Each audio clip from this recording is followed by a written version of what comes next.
10,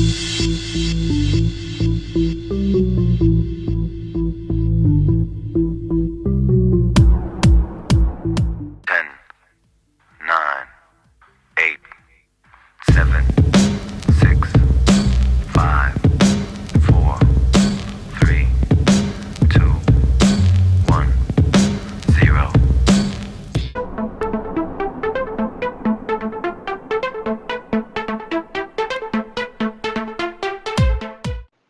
All right, and Hi, our guest is here, loud and clear. How are you?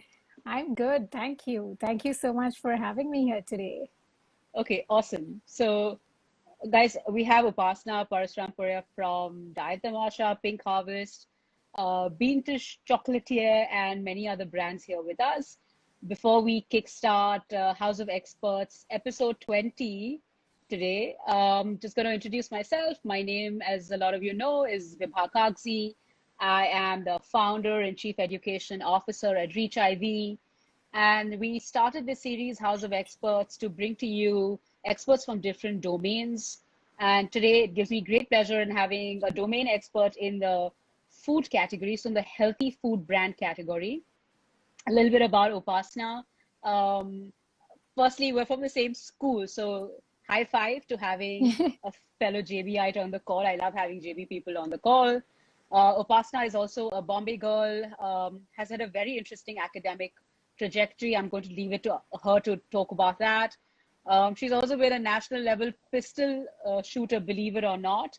We're going to delve a little bit into that as well. And she's organically built three brands already, and I know that there are many, many more coming up. When I sent the message, and I talked to you about this, Upasana, as well, when I sent out the message saying I'm going to have Upasana from Diet Tamasha on the show, so many people messaged me back saying, are you serious? Is she going to be on your show? This is amazing. We love her products. So this is not me, Upasana. This is all your fan base and your client base talking on your behalf. So no flattery from my end. I mean, I'm just relaying information I got firsthand to you. So Thank so you. proud of you, Upasana, for what you've done, and really a pleasure to have you on the show today. Thank you. Thank you so much. And I must say, the stuff you do is just amazing. What you're doing at Reach IV, helping so many people achieve their academic and personal goals. It's just fantastic. Thank you so much, Upasana. So today we're gonna kickstart here with my favorite question, which I ask everyone. Little flashback into childhood, because our childhoods are always precious to us. So, what were you like as a child? What was your early academic upbringing like? Just flashback, couple of years, couple of decades back. Oh, as a child, I was a complete tomboy. I was Oh, like, really? Okay. yeah, an absolute tomboy. And I grew up with the most progressive-minded grandfather. So Okay.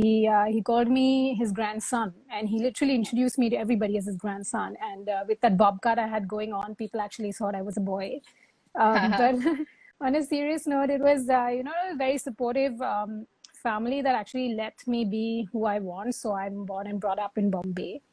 Um, I went to JB, like you've mentioned. I went to Dhirubhai Ambani. And then I made this decision that almost seemed natural back then, which was to stay back and not go abroad to study. So I stayed back in India. I did my BCom and then moved on to doing law and then getting in the food space. Oh, so you studied law. I remember we spoke about you even working at a law firm. So, Yes. you come from a Marwari family. Is it a family of entrepreneurs? Like, was that idea of sort of running your own business seeded at an early age? What was the influence of the family like?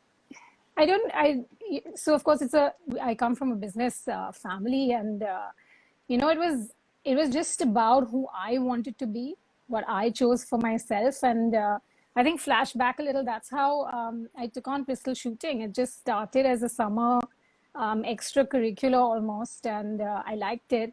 I was good at it, and I just kept on going. And slowly, I started representing my state from my college to my state, representing the country. It was all what I wanted for myself, and my family was just extremely supportive. And at that Hmm. moment, for me, there was nothing more than winning an international medal on the podium with your national anthem being played. It was like the goal for every sports person, I think. So Okay, yeah, so you played for India. You've been a straight shooter, if I may use that. Okay, so yes. where did food come? So, is this upbringing very entrepreneurial family, grandfather who sort of, takes you on as his grandson? That's phenomenal. Right. You go to this law firm. Join the dots for me. I'm still lost. What happens So at next? the law firm, of course, I loved what I was doing, but I mean, as everybody tuning in knows, you know how corporate job is. You just get used to being in front of the desk and chair, and you just start neglecting so many things. And I feel I was neglecting my health and wellness at that point, and I felt a little burnt out. Those long nights, as much as I loved it, I just took a break. And that's when I started realigning my focus on myself. It was Hmm. time to look in and, just work on my own well being. And that's when I think I was always a foodie. There's no doubt about that. But I think the love for nutrition came about when um, I was seeing what effect it had on me and my body.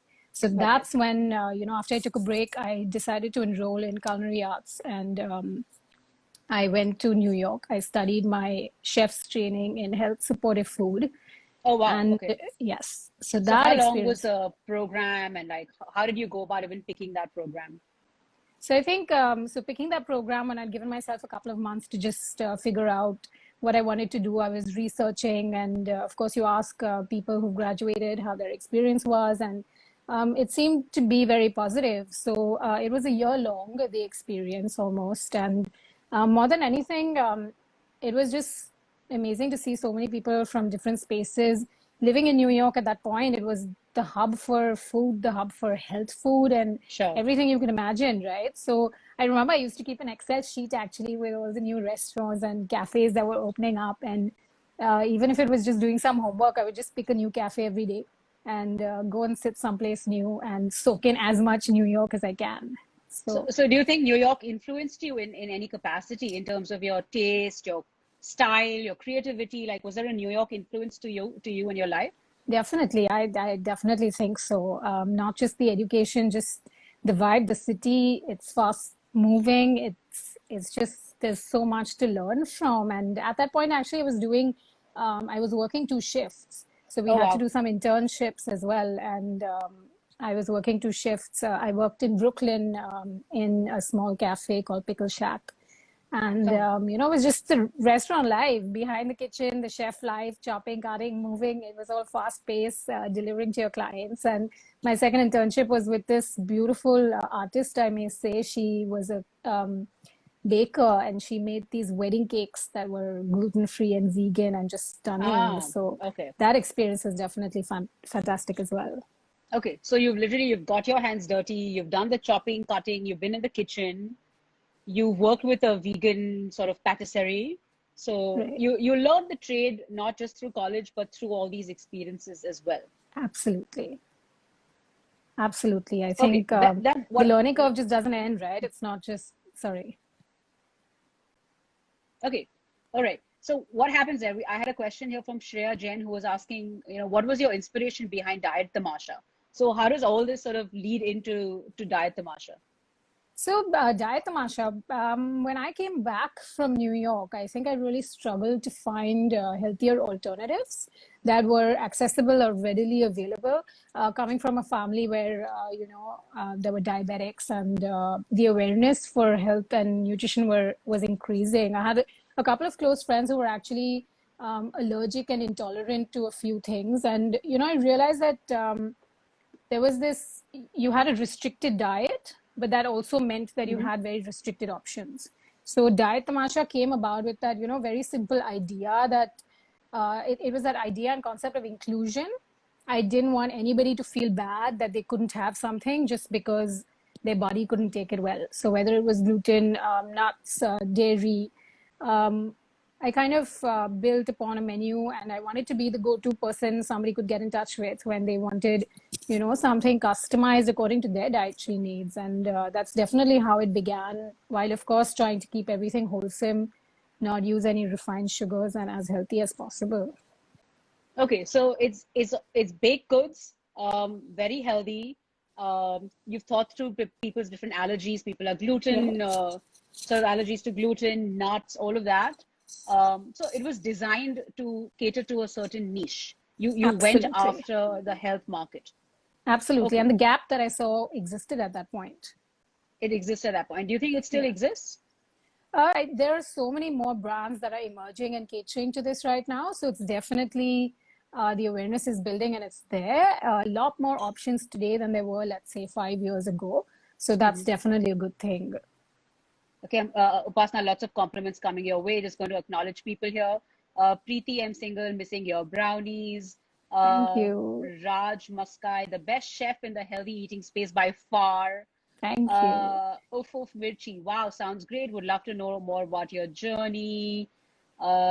We have Prem Garodia who says, do you like to cook from childhood? Do you like to cook from childhood? Let's address Prem Garodia's question. I was a foodie. I'm not sure I cooked when I was younger, but today I love it. I just love cooking and Thai is one of my favorites cuisines to cook actually.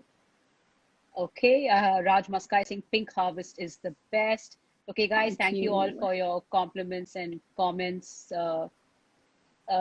The gluten-free brownies are the best. I will attest to that, Raj, because Upasana has been generous enough to send me a nice big box, and I didn't share them, Upasana. I didn't share them with anyone in my family. So amazing. I'm so happy to hear that. Avanti says, if you haven't had a marinara, you haven't lived. Well, I guess I haven't lived, Upasana. Sending Okay, it tomorrow. Okay, Sabahat says, I'm a big time foodie, can't wait to sample some. Okay, guys, thank you for the compliments. Bina says she cooks very well. I guess some of Thank your family you. members are here. Okay, all right. Yes. So, so that's how you go after that specific segment. Then what happens next? Just for people who say, who have this sort of similar passion, they've identified this niche. What happens next? How do you come up with a name? How do you come up with packaging? Like, what are sort of the very basic practical tips for people who want to enter the space? Um, you just have to keep going. So there's really no shortcut. I honestly believe and feel that. So with all my brands, I feel like I have Excel sheets of lists and lists of names and potential names, and then you're just searching for them and you try and pick them out in that sense. But yeah, you definitely have to figure out your goals and what your brand stands for initially. I think that's really important because that is what's going to bring you back on your journey. It's going to remind you why you're there and what Sure. you want to do really. Um, yeah, and So, so, packaging so because firstly, figuring out what does your brand stand for? What are your absolutely, brand's values? And then ensuring you stay authentic to that brand value. Okay, that's a absolutely. great tip. Okay, what happens next? How do you think of packaging? So with packaging, I think it is today. I feel it's become even more important to have great packaging because it can be an overcrowded space. So you've got to stand out. So with packaging, a few things, colors you might want to pop out. Whether you're an artisanal brand and you want to go with the browns, I think those kind of things come into play as well with colors. And definitely communicate. It's the most important thing. It's the chance you get, the 10 seconds you get to let your consumer know whether they should pick up your product or not. So you need to Okay. just communicate the right things on your packaging. I think that is really important. Okay, so can you share with us what have you communicated on your packaging, and what is the sort of brand positioning that you've gone for? So I'll give you an example with regards to my brand, Pink Harvest Farms. Sure. So with Pink Harvest Farms, we reached a space where we were like, how do I tell somebody who's been eating rice for 30 years that they can have quinoa now? So Hmm. we try to make it familiar. And, on the packaging today, we mentioned cooks like rice. So it was Hmm. about giving people familiarity. Um, for example, with our chia seeds, I like to make it relatable. So it's like chia seeds, a tablespoon will give you the same amount of protein as one egg white. So, I see. the consumer can relate to it. So I think Okay. Okay. So making it relatable, making it sort of definitely, touch some sort of familiarity, the rice to quinoa absolutely, transition, and then obviously touching upon the health aspect, saying, this is how absolutely. much protein, etc. Okay, just we're going to read out a few more comments. Acknowledgement. I think your mom is here. Shalini, she says she Mhm. works very, very hard. Okay, I'm sure she does. Oh, that's sweet. Nandini, Pink Harvest always gives so much info. Vandita, from national level shooting to law to food. Wow, enriching experiences. Okay, I'll take a question from Sanjeev. It says, how do you make homemade pizza? Please share some tips. Any tips on that in terms of the bread or the sauce or something? So actually, I have a couple of recipes on my blog, Diet Tamasha. If you scroll down, you'll be able to see recipes on how to make the base, how to make the sauce, and what kind of cheeses to use. I think you should find all of that. And any questions, please feel free to get in touch. So, guys, please do follow Diet Tamasha, Pink Harvest, and Bean to Chocolatier. They have very active Instagram pages. Actually, I was so drawn to Upasana's Instagram pages, and that's what really, honestly, prompted me to invite her to come on the show. Upasana, where can they find the blog? The Instagram page itself will have all the recipes. Okay, great. All right. So Sanjeev, I hope that answers your question. Please go there and dig up some of those awesome recipes. Okay, great. Sanjeev's going to start following you. Shreya question, how do you distinguish yourself from your competitors? All right, let's talk a little bit about that. So what's the competitive landscape? What's going on in the health food space? And where are you fitting in? Okay, interesting one. So there's definitely a lot of emerging brands coming up now, a lot more awareness. So it can get overcrowded at times. But I would look at it as, I look at it more like they are helping you grow the market, grow the category. So there's more to contribute to. So in that sense, it helps to have more brands kind of believing in what you're believing, pushing for the same thing, teaching the audience the same thing. And in terms of differentiation, I think it comes back to, I think packaging is one way, and at the same time, engaging with your customers. So while, of course, right now everything is digital, but before we used to do a lot of events. I see. Okay. And exhibitions. So you get a chance to interact with your audience, to get to know what they feel about it, their feedback. That definitely helps. And today, because that's digital, I think social media would be the answer to give good content, meaningful content. There's so much out there. And if you're giving something different or meaningful, I think people are drawn to that, definitely. Okay, great. Thanks, Shreya, for that question. Upasana, I want to dig deeper into two aspects that you talked about just now. The social media aspect, right? Of course, Instagram is huge when it comes to food. It's such a visual sort of product, that the food category is obviously so visual.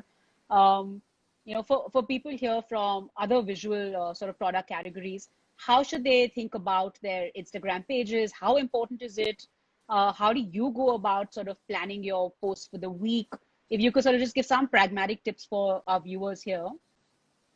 So with social media, I think it's really important to, like we just spoke about it, give meaningful content. There's so much. It's like a digital overload today. Everybody's on Instagram. Everybody's watching it. Everybody's posting it.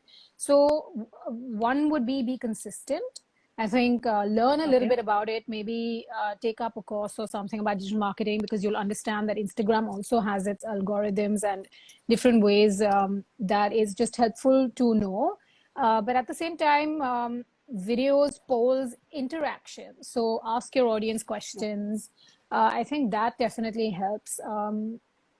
Quality, it comes down to, I think, giving quality rather than just posting something for the sake of it. With regards to how you can plan it, there are lots of apps and tools available that can help you actually plan the grid for a month. We have a great team built, and we really pay a lot of attention to it. And today, despite being in the place where I could just pawn it off to an agency, we actually choose to do it in-house. And I think I spend about an hour a day just personally responding to DMs, because the insight I get from it is just tremendous. I get to know what my FAQs are. I get to know what my consumers want, what they're looking for. It's just amazing that today you can actually get to interact with your customers straight up. So why not make use of it? Right. So yes. Okay. So you said consistency, you said high quality, you said, you connect with the customer, and personally replying to your DMs when you have a team. So it sounds like, you really want to make that human connect. What was happening pre-COVID? You touched a little bit about on those events you were doing. What are some of the big food events, and what do you do at these events? Are you showcasing the product? Are you having people come and sample it? Like what happens? So we've done, I think I've tried to do every event that existed where I could go myself. So it was locational based, of course, in Bombay, where I could go, whether it's Ruchika and just so many of them out there. So basically I used to go myself and I used to set up a stall. I used to try and make it a little pretty so that, you're drawn towards coming towards us in the first place. And yeah, we had samplers. We could explain the benefits to people, lots of questions, lots of just so much you get to know. I can make an assumption and take 50 pieces of this and, X quantity and go, and I'll realize that something just sold a lot more than the other. And that kind of insight, there's no other way to gain it. Okay. So very, very deeply connected with the customer. Okay. I'm going to read out a few more comments, lots of stuff coming your way. Yes, Avanti, engaging is very vital. Someone says, Spartan Zoe says, quinoa chocolate is the best. Okay. Naam to sunai nahi hoga. Being consistent is really important, be it on social media or in life. Absolutely. Consistency always wins. I think your Nani is here. She says, amazing. Someone likes your quinoa cupcakes. Okay, let's take this question from Naam to sunai nahi hoga. I have a question. Usually healthy foods are more expensive as compared to processed foods. Absolutely. Okay, great. What are your thoughts on this? And how do you decide the pricing for your products? Okay, phenomenal question. Thank you for that question. Great question. Talking about price, so I remember how we started Pink Harvest Farms was basically my brother came back. So my brother and I have founded it together, and he came back from university. There was a day we were walking in the supermarket, and we realized that chia seeds cost more than 1250 rupees for a small bag. And that's when we just felt that it just shouldn't be so expensive to live a healthy life. Why is it so expensive to live a healthy life? And that's where Pink Harvest Farms really began. On an acre of land, we started growing our own chia seeds. And wow. So definitely very committed to wanting to bring down the price, but it is definitely a two-way street. As the demand increases for healthy foods, brands like us are able to source better. We are able to scale and pass that price benefit on to our customers. And with regards to how you price a particular product, I think you have to take in, of course, a couple of things I'll tell you that you can take into consideration. One is, of course, the cost of your goods. Whether you're delivering it, how you're going to get it to your consumer, include the cost of that. And then there is a logistic cost to it. There are these fixed costs that you can't ignore, right? And it is, at some point, it's also expensive to get your brand visible. Sure. Or to get to a consumer. So how do you do that? Take into account that cost, and I think you'll be able to arrive at your final figure. Okay, so cost of goods, cost of marketing, cost of personnel, cost of delivery, you mentioned. So and your packaging, of course. Packaging costs. And I've seen your packaging, and it's actually really commendable. Thank you. I love the brand design, the colors, the boxes, all of it. Okay. Thank you. I hope that answered your question. Lots of superb, awesome wows coming your way, Upasana. Okay, so tell me a little bit about, okay, here, let's take this question. Ayush Gupta, do your brands and products follow a specific health philosophy? Okay, that's a good question. So is there a philosophy? Yeah. Health philosophy is another, but philosophy, I think, accessible in the modern world. We want to bring products that are accessible, that are convenient. They should supplement your life and make it convenient for you. Definitely affordable. And more than anything else, I want our products to be available. I want healthier options to be available for everybody who wants them. It shouldn't be difficult. It shouldn't be hard. And yeah, I think that's what I would say. Okay. So accessible, affordable, and available. Okay, absolutely. Great. I love the 3 A's. And innovate, I must say, I'm sorry, innovate. I think it's so important for brands today to keep innovating. Okay, and that's what I'm seeing you're doing as well with your new brand, Bean to Chocolatier.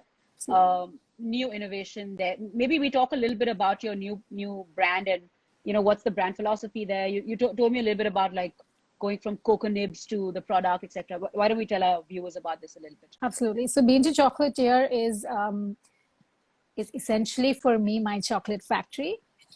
We have our own chocolate factory where we produce. Upasana and her chocolate factory. Like Great, that I is love it. it's a dream for every foodie, That's isn't got to it? be the name of your book. Oh my God. It was my favorite book growing up, and that's Mine what we're gonna too. name your book. Oh my God. Okay, Yes. so your So little chocolate factory. and it was again founded on the principle of inclusion. We want everybody to have something and not to feel bad for what they go for. So um, while it's pure chocolates, I don't know if a lot of people know this, but there's a difference between pure chocolate and compound chocolate. It's a lot of the chocolate you have is actually stabilized with oil, so it's not Okay. as good for you as it should be. And with pure chocolate, that's not the case. So I wanted a brand. My brother and I actually wanted snacking chocolate. That's where it came up from. We wanted chocolate that you could just snack on. Guilt-free snacking. Okay. Absolutely. So again, no refined sugars, and at the same time, we do a sugar-free option for all the diabetics, for all the people who can't consume any form of sugar. We do a naturally sweetened version with stevia. So our first range of products is bean to bark, Okay. where the barks are snacking slivers. And we have a couple of variants there. The quinoa one that you mentioned, a lot of people have been mentioning about, is the innovation. It's crispy quinoa.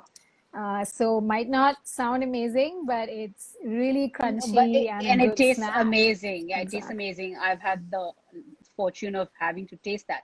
Okay, Thank you. gonna pick up a few more questions here. Since you're talking about health foods, we have a question here saying, and I don't know if you don't necessarily have to answer this, but someone wants to know, is there a food that's best for healthy hair? Is there something you know? So he's just been posting this question in terms of For hair, like healthy just for for healthier healthy hair. hair, Yeah. definitely omega-3. So omega-3 is great for your hair, and actually we with our chia seeds, it's something you can have as well. It's really good for hair, skin, nails. So that's a Okay. plus. Okay, Sanjeev, I hope that answers your question. And they have chia seeds under Pink Harvest. So please go ahead and check that out. Question from Shalini Goenka. Are you growing all your products yourself, or do you buy from farmers as well? Okay, great. Thank you for touching upon that, Shalini. I also wanted to get into your supply chain a little bit. So that's it. That's the segue for our supply chain question. Absolutely. So we started, like I mentioned, on a single acre of land, growing our chia seeds. Um, of course, with the years, we have scaled up, and we've had the fortune to tie up with farmers across India, who we fairly source from with strict quality control. Our superfood range has chia quinoa and tricolor quinoa. Um, from that, a very interesting product, I would say, very close to my heart, is the quinoa cups. And that is Okay. manufactured by me in my commercial kitchen itself. So Okay. it stemmed from the goal of having something healthy and instant, but without Mm-hmm. needing to, chuck in tons of preservatives or artificial flavors. And I remember doing so many recipe tests for it. I've had my mom spit it out and just say it's way too spicy, and I've had somebody else being like, "Oh, I can't taste anything." And yeah, here we are. Yes, Please sign me and up for your tasting list. I'd love to absolutely. be a guinea pig with your products for sure. But where does the raw material come from? So, is it like, is that 1 acre farm now producing a substantial amount of your raw material, or are you sourcing this externally? So Like, what's going on? absolutely, we grew and it moved from an acre to the farms that we have, but not coming from a true agricultural background. I, of course, couldn't meet up with that demand, and now we source it locally after having tied Okay. up with farmers across the country. I hope Okay. that So you answers the you are question. sourcing from farmers across the Absolutely. country. Okay. All right. Great. People are saying amazing. Okay. Let's take this question from Nandini. What does healthy mean to you as a healthy food entrepreneur? Great question, Nandini. Thank you.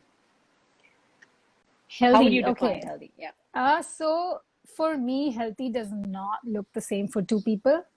Healthy is such a relative term, and it's just Mm, healthy is about hearing your body, being aware of what works for you. And mm, while I understand everyone, you know, assumes health is about food and only food, of course, it's a lot to do with food. but it is more than that. It's about something that's sustainable, that you like, that works for you. Whether it's yoga, someone might feel healthy practicing yoga, and you and I can both say that. Someone might feel it running a marathon, but Sure. that's the example of it doesn't look the same for two people. So healthy is not a diet. I would say healthy is a lifestyle.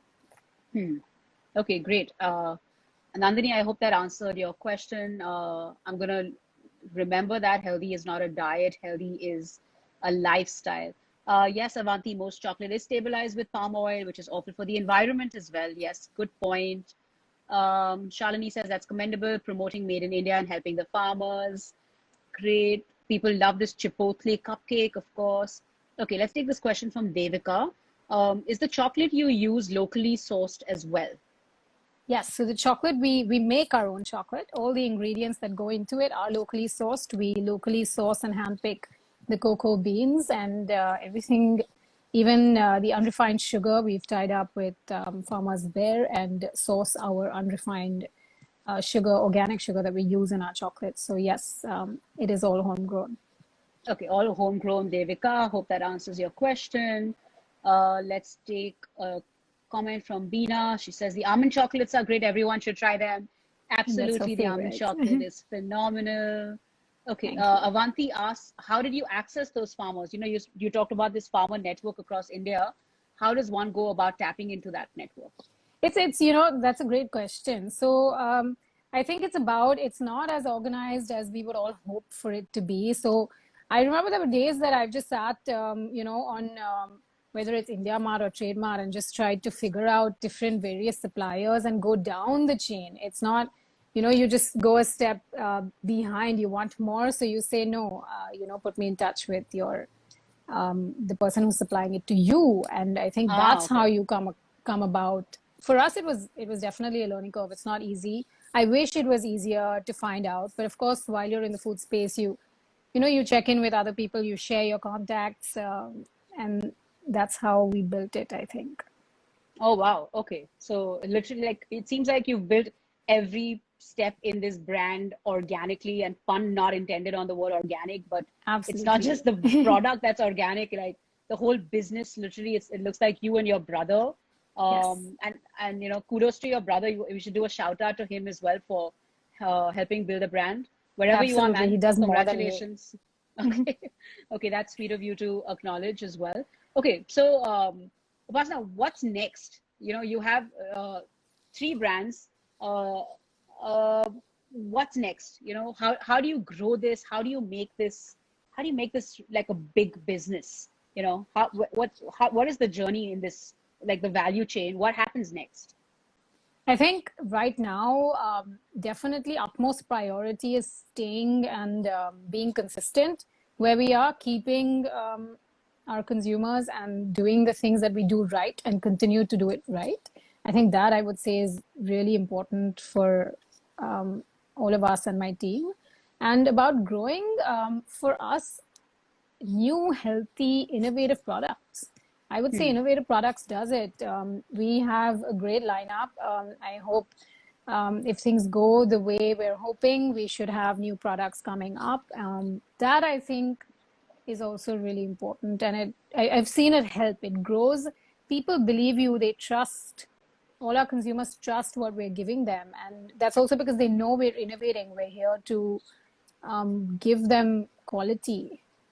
Okay. So it's quality, consistency, and you constantly now going to increase your product range, it sounds like. Absolutely. And also, at how many places we are. Of course, with COVID, it's all gone digital. But, Sure. starting with a couple of stores, initially, I didn't get into any store because I had the backing or I came from a family of food and industry. So we're just going to stores and building that. Today, we're in over 500 stores in India. Wow. And at the same time, available online for anybody in India. I think that Wow. was a great growth Five, point for us. you're in 500 stores Yes, already. Wow. plus. Wow, that's a phenomenal journey. Sanjeev, are your chocolates available online on retail malls? Yeah, they're available online. Online, She yes. talked about that. Question again from Shalini, who says, what's your take on traditional foods like ghee, wheat, etc.?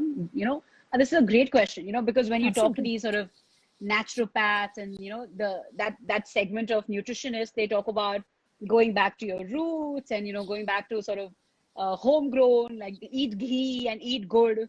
And then you have obviously, what you're Right. doing, the sort of new age modern foods like quinoa, oats, etc. Right.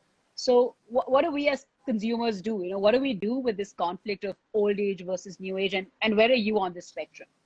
So, great question. Definitely, your roots. I mean, if you look back to your roots, they're all healthy. They're all Right. whole foods. They're all grains. I mean, we used to chucky. There was a chucky, and we used to be like get our Sure. own atta, right? So it's all Right, about right. definitely whole foods. I think would be the link between new products as well as your roots. Eat whole. And while we talk about new things that we're bringing in, it's just about bringing in something new, but they are still ancient somewhere else. So, quinoa is still a grain that's grown, has been grown since many, many years. It's just that it wasn't in India. So it started Okay. to grow out here. But whether it's ghee, it's all about what works for you, what your body can digest. For the people that can digest wheat, of course, please have it. The tip would be keep it whole. So try and Hmm. stick to as less processed as you can. Okay. So less processing. You're saying some of these foods are already kind of old age, ancient foods. They just haven't been available and accessible, Absolutely. as you had mentioned. Okay. Let's take some. Okay, let's take this question. Nandini, what are your favorite dishes to create and innovate? Thanks, Nandini. Good question. Is Uh, there a favorite dish?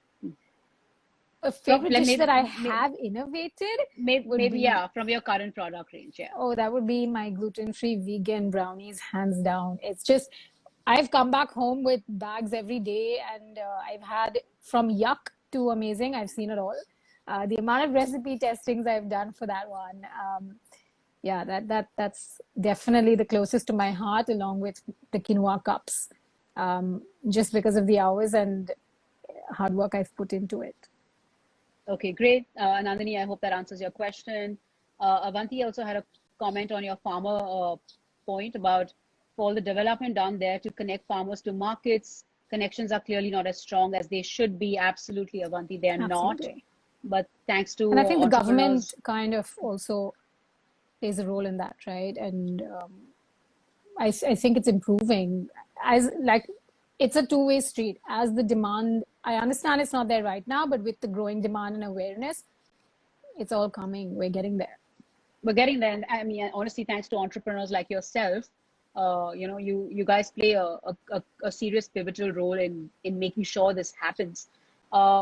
I want to touch a little bit upon, and I always like to address the elephant in the room, which, for most people and their careers is money, right?